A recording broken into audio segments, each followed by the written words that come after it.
한국에서 막 출시한 신상 과자를 바로 한품. 요즘 핫한 K-뷰티템 어딨냐고? 한품. 한국에선 이게 살림 필수템이라고? 한품. 한국 현지 상품을 미국 내 집 앞까지 빠르게. 미국에서 못 구하는 한국 상품들이 가득. 한국을 내 품에. 한품.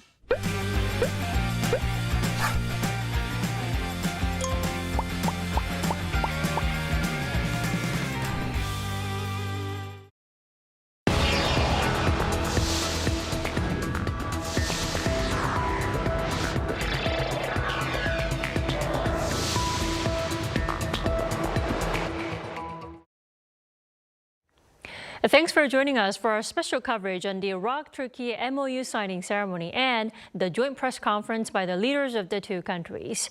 South Korea and Turkey are about to further tighten their strategic partnership through an official MOU signing ceremony. While we wait for that here in Seoul, I'm back with Professor Roshvan Ibrahimov. Welcome back. Thank you. And also, Professor and I are joined by Professor Oh Jong-jin. Welcome back. Thank you. So, Professor, we are waiting for the official MOU signing ceremony. Now, we've touched upon the specific areas that the two countries are looking to tighten their cooperation on. What are some of the areas that we should really look forward to from the MOU signing ceremony? I think they would look on to the so-called several mutual interest industries, such as defense industry, as well as renewable energy and some of the nuclear plants and defense industry and etc. Well, which of these areas do you think the two countries are really prioritizing? Let's start with South Korea. Okay, I think South Korea is prioritizing the enhanced cooperation in high-tech industry first, and the nuclear energy, as I mentioned, and defense sector in its partnership with Turkey. And the focus on the nuclear energy, especially the South Korean participation in Turkey's Sinop nuclear plant project, is a key strategic priority. As we have just mentioned from the previous, the first Turkish nuclear plant at Akkuyu is supposed to finish this year, but still there are not promising. And it's kind of a BOT weight. I mean, all Russian funded and Russian technology with the Russian operation. So I think the Turkish are totally out of this whole process. So Turkish are a bit disappointed on this, part. So that's why they are seeking for another partner, maybe? Yeah, partner that can really transfer the technology as well as the operation skill as well. So the alignment with the South Korea advanced capability is in nuclear technology, and its investment is exporting its expertise is also one of the important. Right. And then additionally is defense collaboration, as I mentioned before, including joint production of military equipment is a significant focus area, I think. And reflecting the Korea's growing defense industry and its effort to strengthen the geopolitical ties beyond the Korean Peninsula, right. I think this is the relation with Turkey is perhaps very important. So also high-tech sector and digital transformation and artificial intelligence and biohealth, I think, also receive a considerable attention, matching South Korea's global technology leadership and desire to expand its industrial base through international partnership, such as Turkey.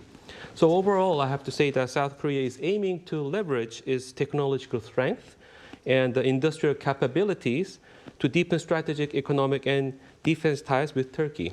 So, while also supporting the Turkey's so-called energy security through the nuclear plant as well. Right. Well, what about Turkey, Professor? What will top Turkey's interests among those? Well, I already mentioned that Turkey tried to encourage new direction in own economy since it is middle income trap reality relating to the economy in order to push up and make a next step, increasing GDP per capita and so on. And so this is like concentrating on high technologies oriented industries. Of course, Korea is very good in that, and Turkey is attractive from the point of view her geographical location. Right. Honestly, if to tell honestly about Turkey, Korea is very attractive because no any political agenda. Like comfortable to make some economic ties between the two countries. You know, Turkey tried to making similar cooperation with, for example, United States, or for example with the European Union. But it's also agenda about like political issues, some preconditions, demands, and so on. So this is making situations are complex. Difficult. Yeah, for Korea it is purely about economic cooperation, about the mutual advantage and development. And very interesting, two countries also can see beyond their borders, as Professor ROK already mentioned, and also about economy. For example, construction field. You know, since 90s, Turkey very famous in Middle East region about construction issues, like when they do, like, for example, export-oriented economy during the Turgut Özal period, like liberalization and so on. One of the important sectors with which Turkey started to be represented in her region, I mean Middle East, Central Asia, South Caucasia, and even Balkans, was construction. And now there is a new direction which Korea also can involve and cooperate, because this country is looking for a new perspective, new view, maybe some unique construction proposals, including also smart technologies. And so this is another kind of cooperation, like from one point of view, like familiar with region, and another with the technologies which can be proposed, and this can be very positive outlet for both sides. So Turkey, I think that definitely issue how to fill the gaps in the fields of, let's say, making next step for introduction of high technologies and so on. Well, I do have to say high technology, construction and infrastructure are something that South Korea is really good at. And not only in this field. Right. Well, let's delve deeper into the defense cooperation. How has the cooperation between the two sides been so far? You know, Korea paid much attention for development of own defense industry. And let's emphasize that if you have developed industry in this field, that means has multiply effect in development and other fields as well in industry, because the investment which you have in defense, you don't have in anywhere else. So usually the know-how research which developed in this field also have like implemented in other areas. And so Korea has first very big budget, and implementation provided by public and private sector. We have many, many achievements in this field, as well as especially when the President Erdogan came to power, they focused especially on development of defense industry in Turkey. They have many achievements. We have followed news, and every week they announced some new achievements in this field. And of course, for example, if to take concrete project, Turkey for 10 years focused on development of new tank, Altay, it's called Altay. And for example, engine and some other equipment was provided by Korea.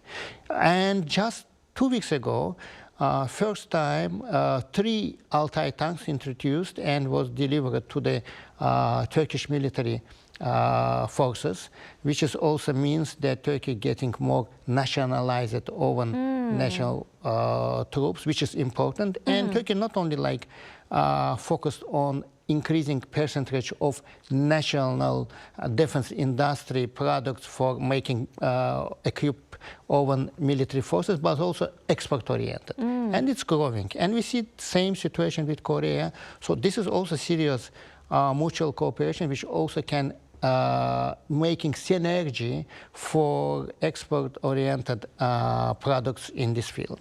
Definitely. Then what is there for South Korea to offer to Turkey in the field of defense? Yes, South Korea also has much to offer Turkey in the defense sector, especially because the needs and strengths of the two countries align complementary ways, I mean. So Korea has grown into one of the world's leading defense producer, capable of designing and manufacturing the advanced destroyers, submarines, and armored vehicles, and artillery system, and the aerospace platform as well. In fact, Korea recently proposed the Musca project to the United States, that an initiative that highlights the Korea ability to build a global standard naval platform, and position itself as a key contributor to the maritime security in the Indo-Pacific and beyond. And this is particularly very meaningful for Türkiye, which traditionally views its navy as the weakest branch compared with the Army and Air Force. So Ankara has been actively seeking strengthening its naval capabilities, and Korea's proven expertise on warship and submarine construction could create a strong synergy with Turkey's long-term modernization goal. So cooperation could also, I think, go beyond the naval power. So-called Korea's next-generation fighter program, the KF Borame, alongside with FA-15, the light combat aircraft, and T-50, the advanced trainer. All this represents the familiar, mature, and competitive of aerospace platform that could align well with the Turkish needs. So at the same time, I think Turkey is developing its own TFX, so-called the fifth generation fighter. But the program faces a significant limitation as well. Let's say a shortage of domestically produced air-to-air missiles and air-to-ground munitions. So I think the Korean defense industry, however, has made a very progress in the developing and widening portfolio of missiles and so-called the precision-guided weapons and advanced avionics systems. So this opens to I think the door for meaningful cooperation on weapons integration and system development that could directly support Turkey's aerospace ambitions. And there is also room to deepen cooperation in an area what both countries already experienced, as the Professor Roshan have mentioned. The Korea and Turkey has a history of working together on self-propelled howitzer and the tank technology, Altai tank, as mentioned. And these past collaboration could be expanded into more broader co-production or co-development program for the next generation. And Korea's strength is in system integration and high-tech manufacturing. And this combined with the Turkish industrial capacity and the interest in localization can create a strong foundation for deeper industrial partnership. So, well, Korea has some limitation of exporting its own defense assets to the other world, but Turkey has more free to do so. So Turkey can be another co-partner exporting to the third country as well. That's a very good point. So there is a vast room for the two countries to collaborate in the field of defense or military technology. But when we're talking about MOU, what specific MOU do you expect to come out from this summit tonight? Well, I think you mean including the defense industry or the whole in general? In defense or military technology. I think, well, definitely there will be some very critical defense industry collaboration, including the tank and artillery and munitions, as well as some radar system as well. So, and as I have mentioned just before about the so-called air power. Like, well, it's a huge project. I mean, when we talk about the next generation so-called fighter jet, like TFX collaboration or the Borame thing, etc. But I think these are also feasible areas that what we can collaborate. Definitely. Then I like to turn to you, Professor Roshan. Like, isn't Turkey also pursuing energy diversification? I mean, what's the problem there? Definitely. Like Korea, Turkey is an energy-poor country, lack of own energy sources, but paradoxically located in a region which neighbors energy-rich, oil-rich, natural gas-rich. That's what makes it interesting. Yeah. So the 70% of, let's say, oil and gas production happen in neighboring countries to Turkey. And Turkey, of course, needs more energy and diversification pursued in several direction. I should say that clear energy policy started to be formed like last 10 years, because if to look like 10 years before, Turkey was dependent on one source on energy supply, it's Russia, like more than 60% of natural gas, big portion of oil imported from Russia. And of course, if you try to diversify for energy security, it's dangerous if you supply from one of the sources more than 25% of energy. So diversification started to be happen. Of course, new sources of natural gas started to be supplied, firstly from Azerbaijan. The Trans-Anatolian pipeline have been constructed. It's not only for Turkish market as well as for European market. So Turkey here plays not only as a role of main importer, but also transporter, transitor. This is also important part of their policy of diversification. Recently, like 4 or 5 years, Turkey concentrated all attention on making necessary infrastructure and capacity for import of liquid natural gas. Here also wide possibility of diversification. Right. Even gas from United States started to be supplied. Turkey started it late, but very, very energetic. Another part of diversification and energy security is providing storages for natural gas, which Turkey 5 or 6 years ago, they didn't have that. Yeah, because especially in the winter time, when the suddenly demand for natural gas increase, it's not easy actually immediately find the source. So Turkey also looking for that, and this is very important part of energy security. And we already told several times, mentioned about beginning of construction of nuclear electric station in Akkuyu. Turkey actually planned to build 2 more.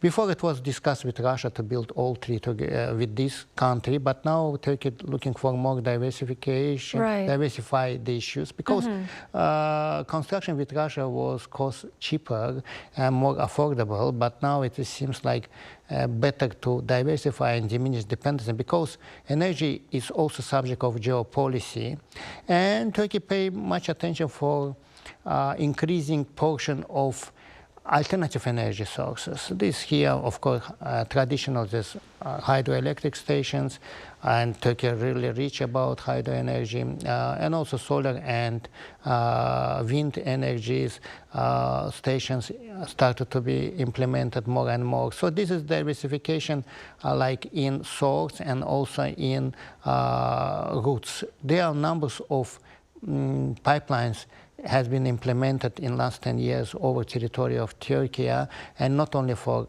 domestic market, but also for transporting to another markets. Turkey has planned to become a hub. The difference between hub and transit is that you deliver gas from one side, and you can expect or becoming a hub and center for dealing of gas, let's say, negotiation and trade. It's a little bit earlier, but they still have this plan, and it's possible actually, because you are crossroad of so many routes, and if they will be successfully implemented, there's a huge demand in Europe, because they are completely energy consumer, as in case of Turkey, and vice versa. Middle East, the countries which can provide big volume of different type of traditional conventional energy sources, but also there's a subject of alternative energy sources implementation. There are also numbers of projects implemented. For example, there's a project of under the Black Sea.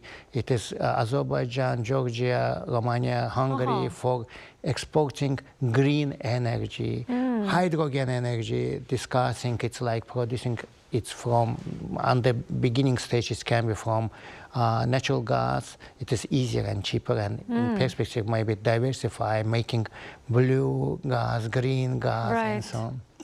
Well, I'm sure this is where South Korean companies have to offer a lot in terms of green technologies. How can South Korean firms, apply their green energy technologies in Turkey's pursuit of green energy? Yes, just like the Professor Ropshan mentioned, from the Korean point of view, green energy cooperation with Turkey is becoming more and more important. That Korea is trying hard to move toward the carbon neutrality, as we know. Right. And this increases the so-called renewable energy and secure stable energy suppliers for the future. Since Korea doesn't have a lot of natural space or resource for large renewable energy project, so working with a country like Turkey makes a lot of sense, giving them more opportunity, I would say. And Turkey has a potential in solar, wind, and geothermal energy. Well, as we all know, there are a lot of earthquake in then Turkey, so they have a potential of a geothermal energy as well. And it's this very key location in Europe, Middle East, and Central Asia. So for Korea, this means there's two important things. So access to the bigger renewable project and strategic partner that can link Korea to more important energy regions, to other regions, I would say. So if Korea wants to expand into areas like green hydrogen or the green fuels or long-term renewable imports, I think Turkey can easily become a major partner because its geography and growing roles as an energy hub, as just mentioned by the Professor Ropshan. So I think two countries also fit very well together industrially as well. So Korea has a strength in batteries, hydrogen technology, electric vehicles, and smart grid system, while Turkey has a strong manufacturing capacity and is pursuing to localize more of its energy sector. So there's a demand and also supply from our side too.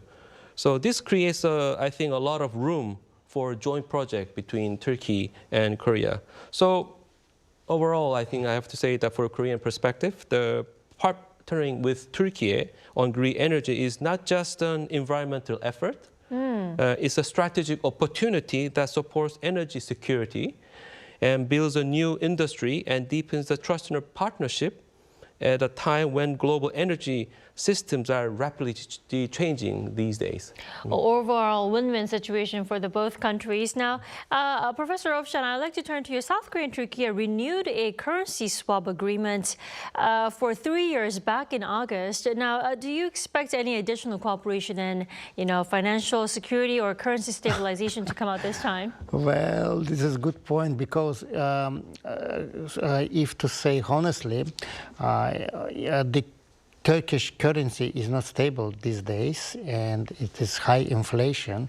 Actually, in 90s, the period of coalitions, while 10 governments changed in Turkey, there was also preceded by high level of inflation and unstable Turkish lira. Very interestingly, that exactly the Erdogan government made it possible to decrease inflation and more stable Turkish lira, but again it's happened because it's maybe with more geopolitical assets in foreign policy, it's directly related. Yeah, of course, have such unstable Turkish lira and especially with the high level of inflation, investment risk and other issues for those who are coming to the market is relatively high. And of course, that's a good point that two countries like Turkey and Korea decided to make some kind of guarantee issue regarding what investment and how this investment will be involved into this economic reality in order to decrease unexpected, unwanted developments.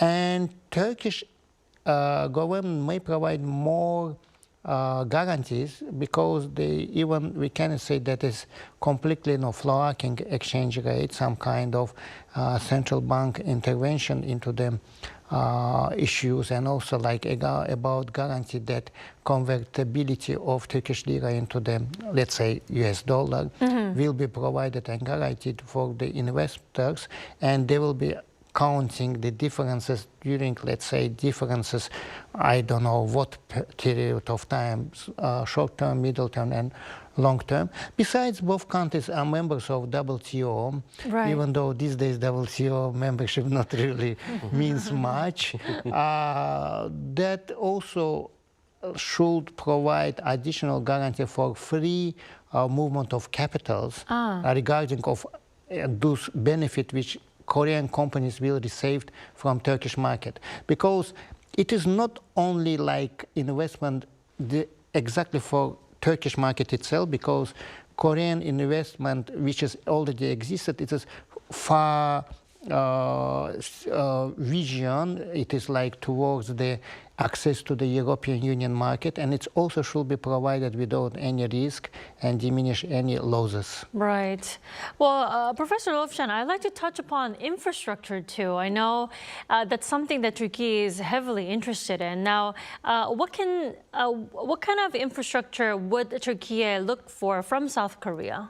You know, there are numbers of giant infrastructure projects already implemented, like 2 bridges in Istanbul. Already ongoing. Eurasia Tunnel, the projects which implemented by Korean technology, engineers, and direct participation on constructors. Here may be some collaboration, but of course that means, even though I told that Turkey is so good in construction field, that they are very actively involved in region for the last 30 years, that shows that some high-tech oriented and less risky implemented projects, like in order to implement with less risks, Turkey always apply for Korean companies. Huge experience, many people already involved in this process. Of course, such projects always have follow-up.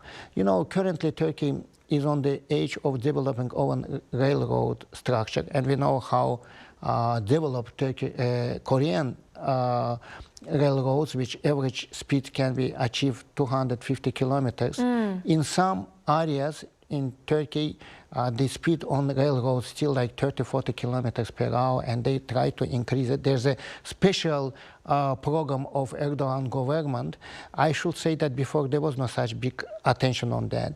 As well as, of course, smart cities, smart villages. I separated small cities from smart villages because still Turkey is not fully urbanized country, so of course the implementing and introducing smart villages will be also welcomed, especially for regions which has some diversified economy, like including tourism, agriculture, maybe some agriculture-based industry and so on. That will be very perfect possibility for cooperation in this field, and this is actually infrastructure. And I think that tunnels, canalization system, introduction of transport, smart administration also can be possible, like for introduction, especially in the big cities. And numbers of cities with more population, more than 1 million, several in Turkey. Well, Turkey is definitely in pursuit of developing more smart cities, right? And now, Professor Oh, then, how advanced is South Korea in terms of offering those infrastructure technologies to Turkey? Well, actually, considering the construction and infrastructure and so-called social overhead capitals, etc., as Professor Lofshan mentioned, Turkey itself has a certain level of technology in terms of so-called in the construction site and etc. But there is some gap between the Korean construction, which is Korea is good at designing and also the finalizing, and in some high-tech constructions, such as the towers or the bridge or the tunnels, for instance. So I think there are the space that two countries can collaborate, even in the construction field, which seems to be overlap, but it's not. I mean, there is a part that Turkey construction company is good at, and also there are some good Korean engineering or construction companies good at. So there are some, I would say that a technological gap that Korea can fill and cooperate in construction and engineering field. In Turkey also, and for instance, beyond. So I always argue about that Korean and Turkish engineering and construction company, not only operating in Turkey, but also in the third country like Middle East or Central Asia. The Middle East is a backyard of Turkey. I mean, so they know much better, and they know how to localize the local workers and the habits and the customs and etc. So when we cooperate with these assets of Turkey, who has some religious and cultural linkage, then Korea don't have to really think about that small different cultural thing. Then they can directly involve into some technical designing and other fields. So yeah. Well, so you mentioned South Korean firms are good at design. Then what are Turkish firms really good at? Oh, they are good at the on-site construction. On-site construction. Yeah. Well, I don't know that exactly word in English because like when you do a construction and engineering, you have to have a plan, a 3D design, and etc. But you have also construction company that deals on-site with the whole production process, and Turkey is good at, and they have a huge experience in Middle East and Central Asia, and they are well experienced dealing with the peoples of the local workers and etc. Well, that's definitely an area that we can look forward to the most. For those of us who are joining us, we are still waiting for the MOU signing ceremony and the joint press conference between the two leaders of South Korea and Turkey. Now, I am joined by Professor Rovshan. Now, walk us through how big Egypt is really in terms of GDP, economy, and population. You mean Egypt? Yes. Turkey, sorry. Turkey. Yes, for Turkey, if we mentioned already in our first part of the news, it is G20 member. That means 20 biggest economy in the world. And during Erdogan administration, they achieved to surpass economy and join to the club of GDP $1 trillion, and currently it's GDP $1,320 billion. As because population is growing, so maybe the total number looks big, and it's actually big. It is. But GDP per capita is $15,000, which is also a remarkable achievement, because when Erdogan first he was a prime minister and then president in 2002, the GDP per capita was $3,000. That means since then it's increasing 5 times, which is a big achievement. And of course they plan to getting more and growing more, and economy needs, let's say, opening new fields, new areas which add value to production. Totally for export, if you talk about Turkish export, their add value production consists only 3% of total export. And also there's a paradoxical situation regarding to Turkish export, which started since the Turgut Özal period, as because export-oriented economy started to build that time, while the increasing export, at the same time, import also increasing. And since that time, like 80s, it is already 45 or more years, import was always more than export of Turkish production. And it is directly interrelated, because if you want to export more, you need some devices or resources in order to produce more. And so Professor Roch already mentioned about localization. So in order to making at least balance or export, which will be like export-oriented and also positive import-export trade over, you need, let's say, more localization depending on local resources or devices which will be produced exactly in Turkey, or let's say Turkish enterprises in neighboring countries or somewhere around. So this is also some kind of dilemma which current government try to solve, even though it is like not that successful. But if you look to the export numbers, it's seriously increased, very seriously increased, third over very seriously increased, that Turkey made very huge, enormous efforts to do that.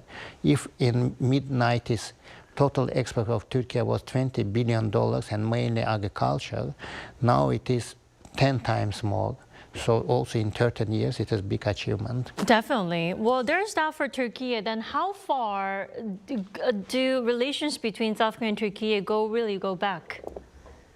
Oh, you mean in terms of economic cooperation? In terms of history-wise, the relationship between South Korea and Turkey, how far do we go back? Well, I have mentioned before, well, we go all the way back to the 1,500 years between the Göktürk, so-called the Dolgol, and then there's a Kingdom of Korea collaborating together politically, militarily, and economically. So, yeah, we do have some historical contact from the previous, and then since then, of course, we didn't have that much context since most of the Turks went on the westward, busy expanding to all the way to the Constantinople. They had to. Yeah, but after the so-called the 20th century and then the so-called the huge event of so-called Korean War, the many young Turkish men participating in the Korean War, it gave us, I think this gave a huge momentum between the two countries. I think this momentum is very important in a sense that it gives an asset for both countries that we are going together in one direction. And we are somehow the friends of who fight together with certain enemies. So I think we have a legacy and history and story too. So, and I think the upcoming in our MOU agreement, I think there are agreement between the Veterans Association. This is somehow that what the Korea can give a huge touch upon the Turkish people. Well, I think Korea is one of the rarest countries who really thanked for being helped by the outsiders. Well, there are many other countries in Asia or in Africa, but I think Korea is the exceptional case that really thanked to the country that helped them. Right. And for the Turkish veterans, I think there are very few left, actually. But there are not only the veterans, but also the families and descendants. And they are the huge asset of collaborating two countries together. And due to the so-called recent K-culture events and development, these youngsters, the descendant of so-called the Korean veterans, children are very much interested in Korean culture, and they want to study Koreans and have some so-called the future education opportunity. Right. So I think this agreement, even though there aren't many veterans left, we have to think about their families and descendants. So I would say that the Turkish sent about 24,000 troops, but from when? From 1950, I think the last time they went was 1979. So even after the Korean War, there are a certain number of the so-called the Turkish battalion left in Korea and served a certain mission of serving as a United Nations service. And so if you include them, I think we have a huge number of Turkish family and descendants who are combined together. And one interesting I would like to mention is that in Turkey, the father of Turkish Republic, the Kemal Atatürk, was the first one to give a surname to the all people. So since the 1923, the Turkish people started to have their own surname. But the interesting thing happened that after the Korean War, when Korean War finished, when Korean War finished, there are many so-called Korean War veterans changing their surname to Korean, Koreli. Right. Well, that's an interesting history that I would love to continue listening to. But it looks like the MOU signing ceremony between the two leaders of South Korea and Turkey, they are President Lee Jae-myung and President Recep Tayyip Erdogan. They are about to deliver their remarks and announce the outcomes from their talks, and that will include MOUs that the two countries will be looking to seal and realize in the coming future. Kore Elektrik Enerjisi Kurumu KEPCO CEO'su Kim Dong-chol Türkiye Cumhuriyeti Hükümeti ile Kore Cumhuriyeti Hükümeti arasında nükleer enerji işbirliğine ilişkin mutabakat zaptını imzalayacaklardır. 김동철 한국전력공사 사장님과 캡코 네자티 CEO 야마치 김동철 튀르키예 원자력공사 and 사장님께서 Türkiye 한국전력공사와 Nuclear 튀르키예 원자력공사 간 Company 원자력 에너지 CEO 협력에 관한 will 양해 sign 각서에 their 서명하시겠습니다. MOUs on the cooperation of nuclear power cooperation.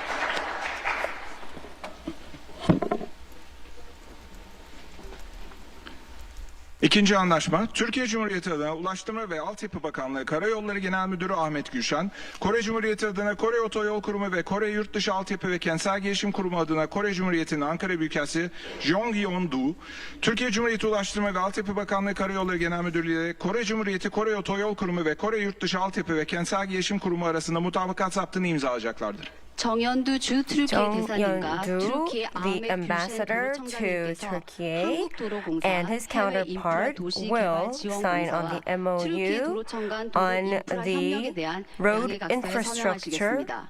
cooperation.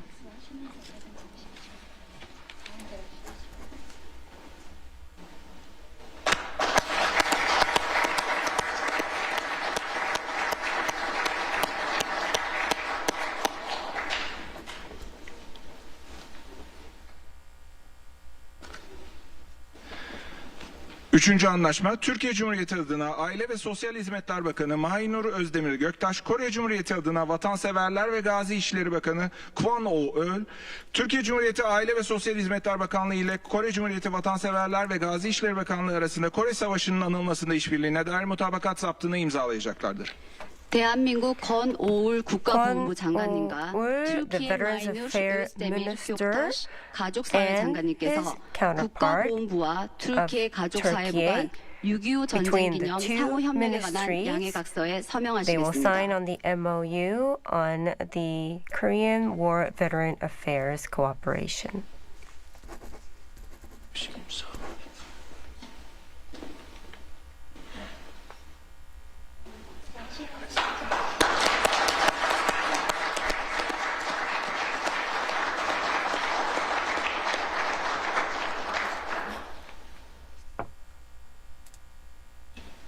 Anlaşmaların imza töreni sona ermiştir. Arz ederim. 서명식을 마치겠습니다. This concludes the signing ceremony. Bastım ben buna.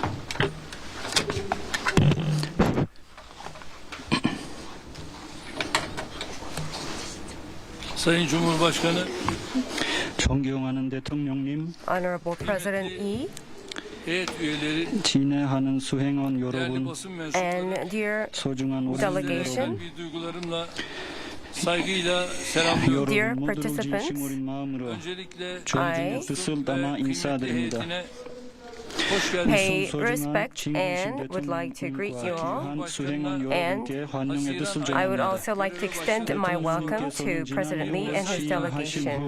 After taking office, Mr. President Lee, I sent him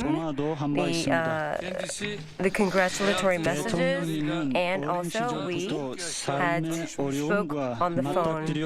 President Lee had faced a lot of difficulties ever since he was a child, and he has walked the path of endeavors, and he is a true leader of the country.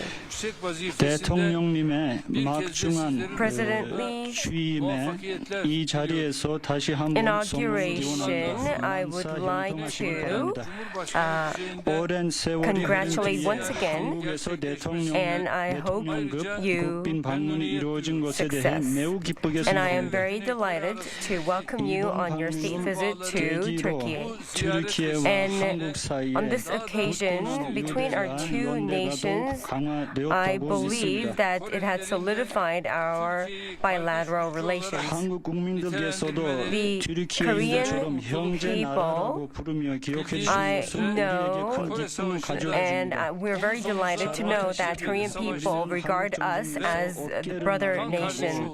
And we were standing shoulder to shoulder at the battlefields of Korean War, and we have 타지로 2만 3천여 명의 우리 병사들을 파병했습니다. we have dispatched 23,000 soldiers to Korean War, and taking this occasion, this opportunity, I would like to console the souls and the spirit of the fallen heroes. 대통령님과 수행원 여러분께서는 내일 앙카라에 한국 참전 And the delegation 기념비에 헌화할 예정입니다. Korea, they will pay respect to the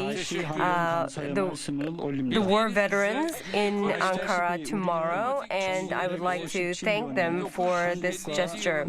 In 1957, we had tied the bilateral relations, diplomatic relations, and ever since we have cooperated, and in 7년에는 외교 관계술이 2012, we have celebrated the strategic partnership relations, and in 2027, we are going to celebrate the 70th anniversary of the diplomatic ties, and I hope that we can develop and grow further in this bilateral relations and deepen this relations.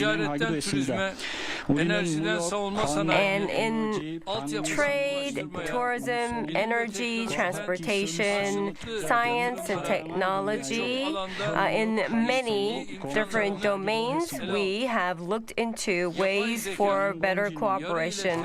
And in terms of AI and semiconductors, batteries, the innovative, renewable energy domains, we have significant potential.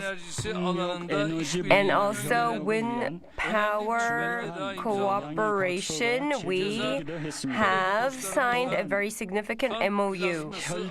Also, the plasma-related project, we have seen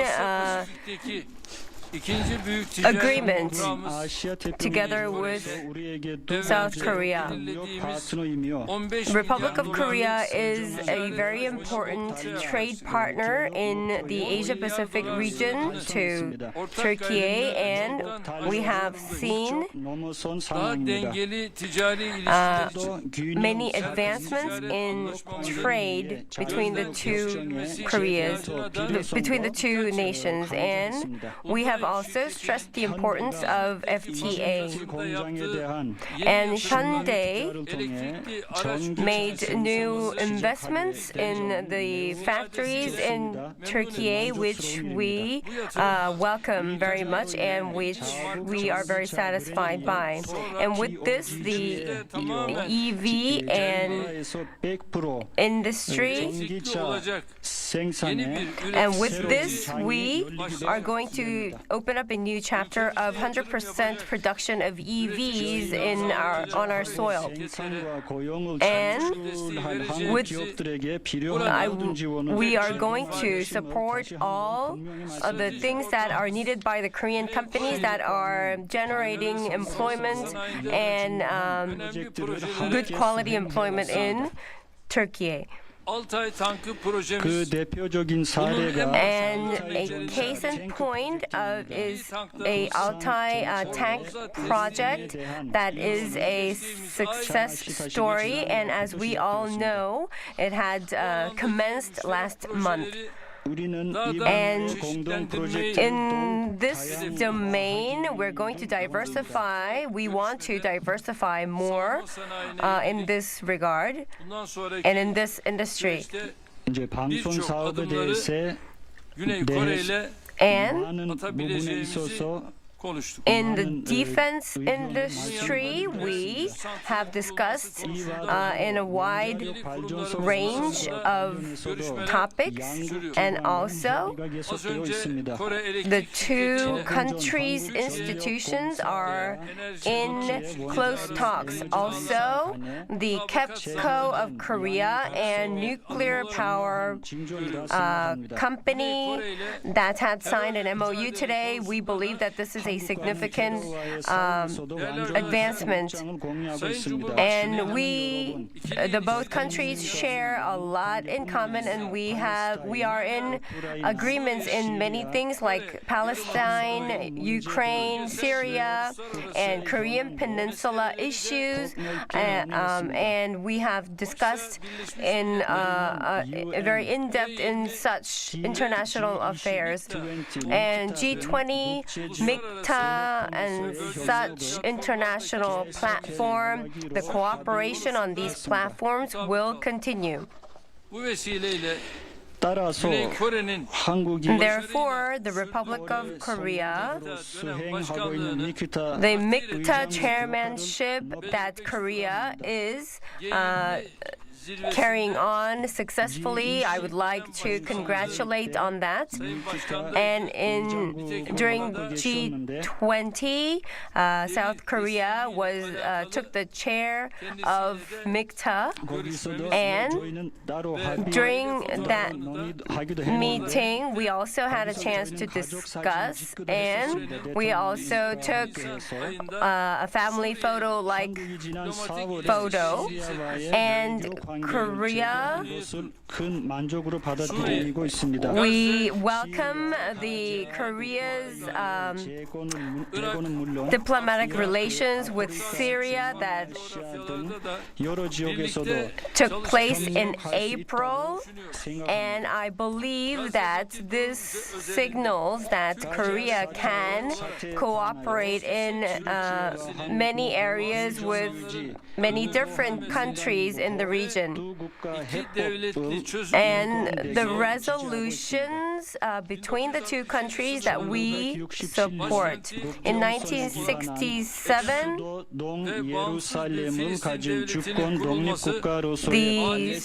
Palestine as a sovereign country, we believe that this is also a sustainable initiative, and to this end, Turkey,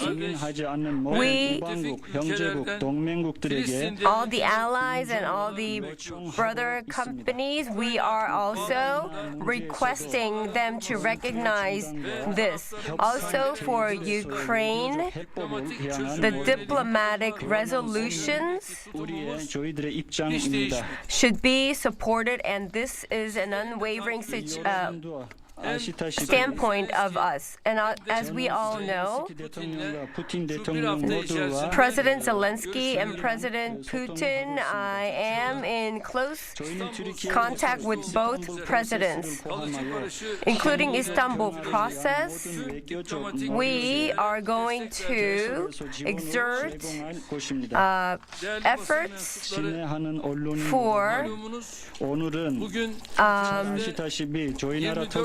for peace in the global platform. And today is Teachers' Day in Turkey, and I heard that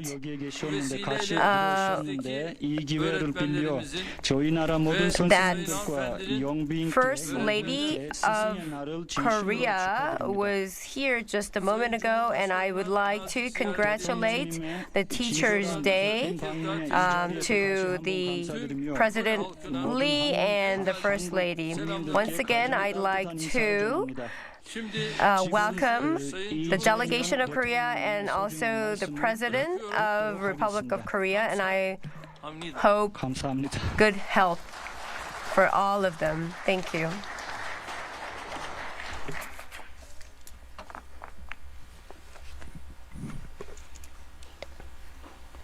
Merhaba.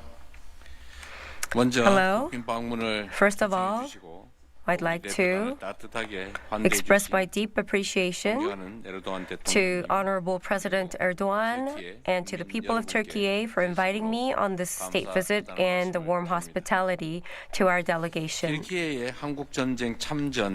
This year marks the 75th anniversary of Turkey's participation in the Korean War, and it is also my first year in office as president, and it is truly meaningful for me to visit Turkey, our brother nation. Turkey has had a special relationship with the Republic of Korea even before we established formal diplomatic ties. When the Korean War broke out, afterwards, on this history, our bilateral relations had advanced rapidly ever since 1957. And in particular, in 2012, we concluded a strategic partnership, and we have been deepening mutually beneficial cooperation across all areas. And located at the crossroads of Europe and Asia, Turkey has also served as a solid springboard for outstanding Korean companies seeking to enter the European market. Today, President Erdogan and I reviewed the progress of cooperation between our two countries and continued to grow stronger since the establishment of diplomatic ties, and we held in-depth discussions on how to further expand and develop our partnership. At the same time, we also had broad discussions on ways to deepen solidarity between our two nations amid changing regional and international circumstances. First of all, both countries strive to emerge as leading powers in defense industry, and we agreed to continue our cooperation based on mutual trust in areas such as joint production, technological cooperation, and training exchanges.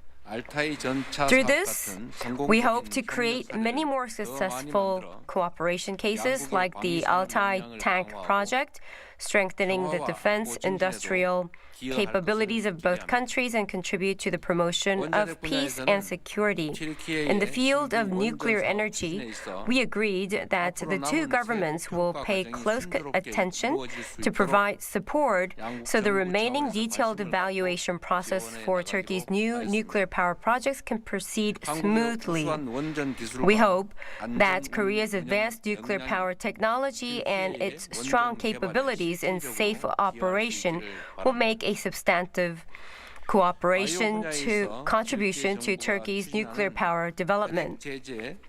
In the biosector, I am pleased that a Korean company, SK Plasma, will participate in the blood product self-sufficiency project promoted by the Turkish government. Given that our two nations share what we call a blood alliance, this project carries even greater meaning. I'd like to take this opportunity to once again express my gratitude to President Erdogan for his interest and support for the participation of a Korean company. In the infrastructure sector, we took note of the exemplary infrastructure cooperation between the two countries as demonstrated by the Chanakla Bridge and the Eurasia Undersea Tunnel projects. We also agreed that through the road project cooperation MOU signed, the two governments will continue to support and strengthen cooperation between Korea and Turkey in the field of infrastructure. Moreover, we agreed to deepen our strategic cooperation in advanced science and technology, including new and renewable energy, AI, and digital technologies. In this regard, Korean company CS Wind and Turkey's Enerjisa, the wind power cooperation MOU signing is very much welcomed. We hope that this will further strengthen private sector cooperation between the two nations in the field of renewable energy. Meanwhile, to comprehensively review and follow up on progress in the various areas of cooperation I mentioned earlier. We also agreed to resume our bilateral Joint Economic Committee for the first time in 10 years. I know that it is quite late, but we also say that when you feel it is late, that is the fastest moment. And as President Erdogan emphasized, the cooperation project, if it's delayed, it is better not doing it. So speed is all about the cooperation project, and I completely agree with him. President Erdogan and I also exchanged broad views on a range of global issues, including the Korean Peninsula and the situation in the Middle East. I'd like to express my gratitude for President Erdogan and the government of Turkey, its consistent support for our policy toward North Korea. For our part, we highly appreciate President Erdogan's efforts to promote peace in the Middle East. And at the same time, I would like to thank him for his efforts. In addition, I find great significance in the fact that on the occasion of my state visit, we decided to bolster humanitarian assistance to help resolve the issue of Syrian refugees in Turkey. To further deepen the bonds between our peoples, which are the strongest asset in our bilateral relationship, we also agreed to further invigorate people-to-people and cultural exchanges. In Türkiye, interest in Korean culture and Korean language, especially through OTT platforms, is spreading rapidly. And in Korea as well, appreciation of Turkish food, culture, and arts continues to grow. And I am truly pleased about this. Thanks to Turkey's abundant tourism resources and Korea's cultural appeal, the number of tourists traveling between the two countries is steadily increasing. Building on this, we hope that through the activities of our cultural centers and Korea's international student programs, mutual understanding between our younger generations will be enhanced and exchanges will become even more active. We also agreed to continue strengthening our cooperation in veterans affairs.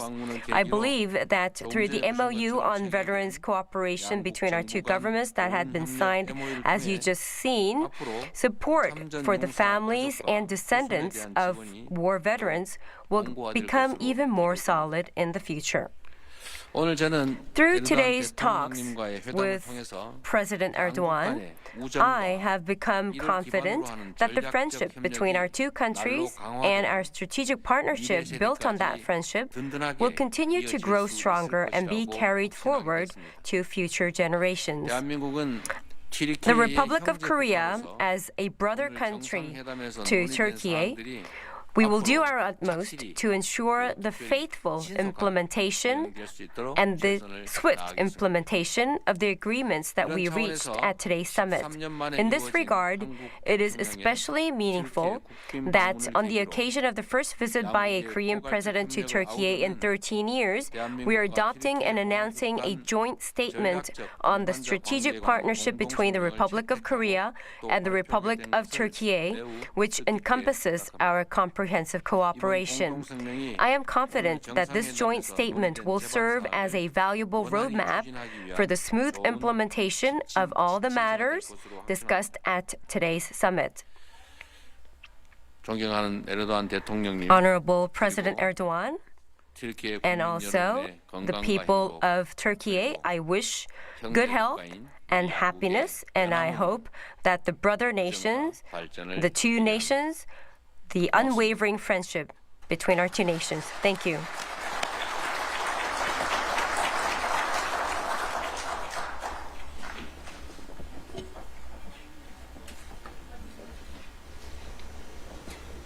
So that was the MOU signing ceremony and the joint press conference on the summit between the leaders of South Korea and Türkiye.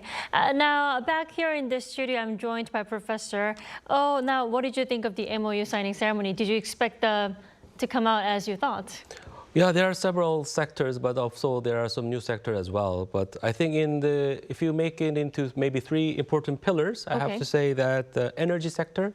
social overhead capital sector, which is infrastructure, and the veterans, which is more or less focusing on the humanitarian issues. So I think it's well balanced. Not two countries are just seeking for the benefit or economic interest, but they are doing more beyond the economic cooperation and so on. And I think the most the agreement that MOU they have mentioned among them is, I think, the so-called the nuclear energy cooperation. Well, Turkey wants to expand its energy mix and build more long-term reliable power sources, while Korea has world-class nuclear technology and global experiences in construction and operation as well. So if two countries move forward, I think it could become one of the most meaningful long-term partnership between them. I would like to emphasize long-term because the nuclear power plant is not about the 5-year or 10 years program. It's about 50 years. I mean, you are constructing and you're operating. So I have to say that, I mean, you are building nuclear plant with enemy? Come on. Right. You have to do it with friends. Right, that doesn't make sense. Yeah, so considering with the other cases, I mean, the second case will be with the friends, which can be more reliable and perceivable. Yeah. So I think for Korea, I think it's a huge chance to take a part in a big so-called strategic project like nuclear. And for Turkey, it's a way to secure stable and clean energy for the future and for the industrial energy as well. So in simple terms, I have to say that the defense and nuclear energy are the two deals that really define this MOU package. And they match the both country needs, and they have a potential to grow in major pillars of Korea-Turkish relation in upcoming years, I would say. Well, Professor Ofshan, was there any MOU signing that surprised you by any chance? You know, since the President Lee took the office, not much time passed. It is 120 days. Right. And it's understandable that both sides choose the document as memorandum of understanding, because it's more framework type of document. It's according to international law, and it's not need ratification actually. It is very general framework, which is like have option and corridor for further detailed discussion and development. Yeah, it seems that when the President Lee decided to visit Turkey, so both sides very rapidly and actively working on what common points they can negotiate and agree. And so, of course, we discussed today all these subjects like infrastructure. More, it is, you know, Minister of Transportation representing Turkish side, and even, you know, Korean side was represented by Ambassador of Korea in Turkey. So that means that even maybe last moment memorandum, it shows like Minister of Transportation of Korea did not participate in this meeting. Right. And so it showed that, yes, Turkey expressed big interest in development in this field as well. And we already discussed that, yeah, this field of nuclear cooperation, also it is memorandum of framework, it will be discussed because there's no clear picture about how it will be continuous for Turkey itself. They negotiate with numbers of countries which can implement this project. There are not many countries which can do that, and of course they try to build 2 more nuclear stations, and maybe like each with the different partners, not only with one partner or simultaneously at this time. So in the perspective, I think that maybe contacts will be more intensive, not only on the presidential level, but also on different ministerial and other offices. So this shows that memorandum understanding, this is like roadmap for continuous relationship between the two countries. You know, things happen on the working levels first, so that's a meaningful step. Yeah, exactly. Now, I do have to mention, Professor O, South Korea and Turkey also resumed their joint economic bilateral committee in 10 years. Now, this is something that they had to resume for the first time in almost a decade. Now, do you think summit and agreements like this will serve as a turning point in South Korea-Turkey relations? Well, as we have just mentioned, right now today we signed an MOU, means a memorandum of understanding. So actually MOU shows the good intention, but it doesn't guarantee the real action.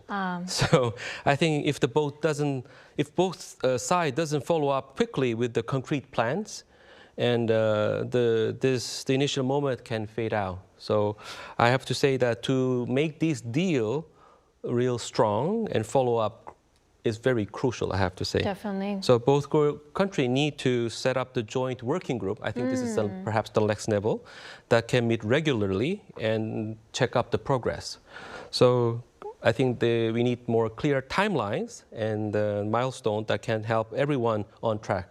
So it is important to bring the private sector also into this conversation early as well, because in the end, company will actually be the one who carries this project. Right. So we have umbrella of MOU which can guarantee to move on to the forward, but I think we need to do more detail for upcoming. It is a good step, but we do need detailed steps to make sure that these, agreements do get implemented for further cooperation. Now, Professor Ovshan, I want to end with you. Where do you see South Korea-Turkey relations in 10 years based on the outcome of tonight's summit? We are, as political scientists, we really don't like to predict in 10 years and so on, because it's so long, and we don't have, as fortune tellers, some crystal ball in order to look at and predict. We try to make it from scientific point of view, and you need more information, more facts, and base it, analyze on that. Nevertheless, what we can say from point of view today, and this is the vision of both leaders, like things will be more faster, more intensive, and diversify.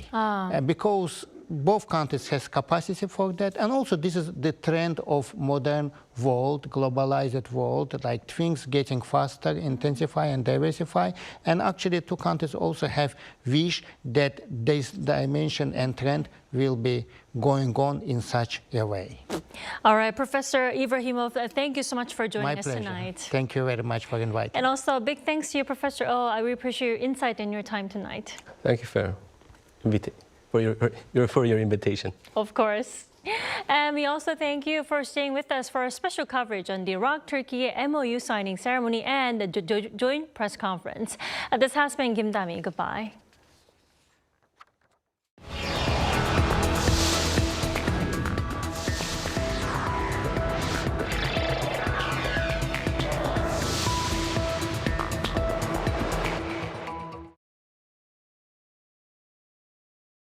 you